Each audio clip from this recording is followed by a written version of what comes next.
Hello, Math 126 fans. Continuing here, somebody's asking on the discussion board about this fall 2023 exam. The ultimate question they're asking about is error bounds here. And we have a function that is not nice. So if we take the first derivative, we get cosine of x minus 1 plus 2x plus e to the x. If we take the second derivative, we get negative sine of x minus 1 plus 2 plus e to the x. The question is asking for the Taylor polynomial based at 1. So we're going to lay out our clothesline, blah, blah, x minus 1 plus 1 over 2 factorial blah x minus 1 squared. And then we're going to hang up our derivatives on that clothesline. So f of 1 is 0 plus 1 plus e. I just got that by plugging in there. So it's 1 plus e. Okay, that's the first thing on our clothesline. We're going to plug in 1 here and here and here, and that's going to give us cosine of 0. So it's going to be 1 plus 2 plus e. So this is 3 plus e. It's not pretty, but we're getting it. We plug in a 1 here, we get 0 plus 2 plus e. So this is 2 plus e. All you got to do is write that. That should be money in the bank, but don't forget this.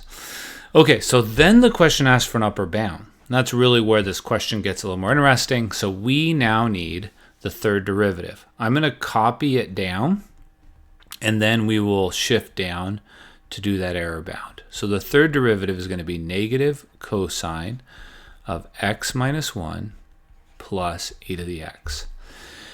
Okay, so the question says we would like a bound on the error on this interval. So we know what the layout will be. We need a bound on this function, x minus 1 plus e to the x with absolute values around it. We need to find this thing we call m. Something that is bigger than that, if you're only allowed to plug in numbers between 0.5 and 1.5. I'm getting that from here. This is 0.5, this is 1.5.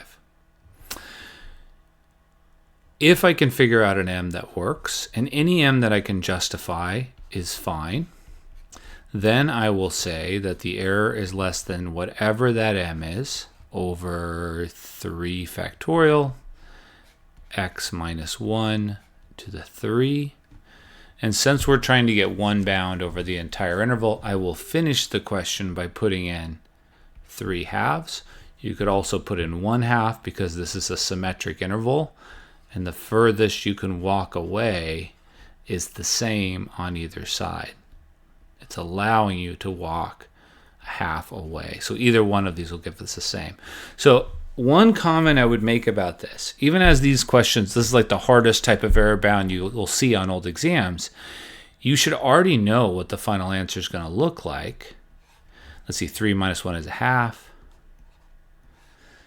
So your job boils down to one thing, which is to figure this out. Now you need to be able to justify your work.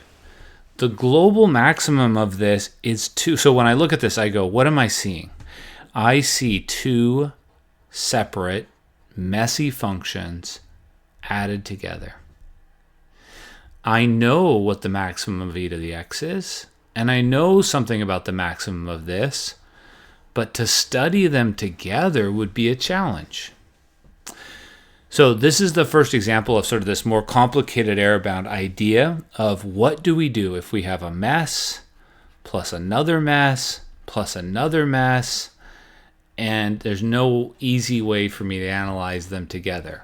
But let's say, for instance, that we know this thing is between, I don't know, negative 5 and 5.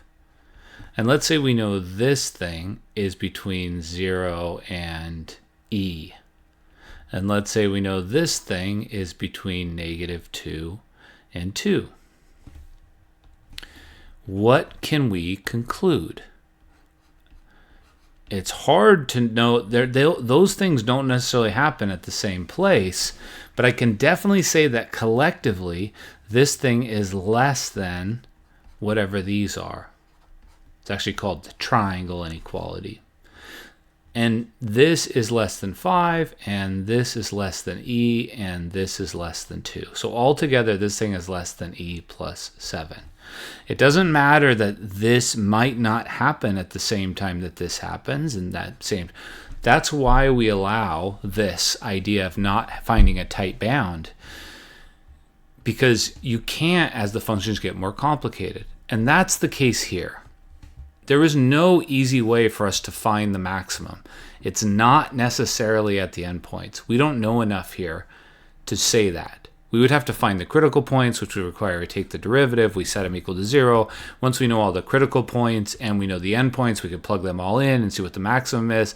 But there's a problem with all that, which is we're not going to be able to find the critical points because we're not going to be able to find when that's equal to 0. So we are just stuck. And so we shift gears into being less precise and just break up our work. So we say, what is the biggest the absolute value of this can be? And then separately we ask, what is the biggest of the absolute value of this? So we split our job into 2 jobs. We know that's not necessarily going to be the tightest bound, but we know that the first one is less than or equal to 1, and we know the second one is less than or equal to e to the 3/2. So altogether, this whole thing has to be less than 1 plus e to the 3/2. So if your goal is just to get an upper bound and not the tightest upper bound, then this becomes a much easier task. You plug this in and you are done. If you just blindly plug in endpoints and give no explanation, you will lose some points there because we don't know that that's the maximum. All right, I hope that explains. You can see more practice like this, I think, on my test prep for Taylor Notes 1 through 3. All right, thanks for listening.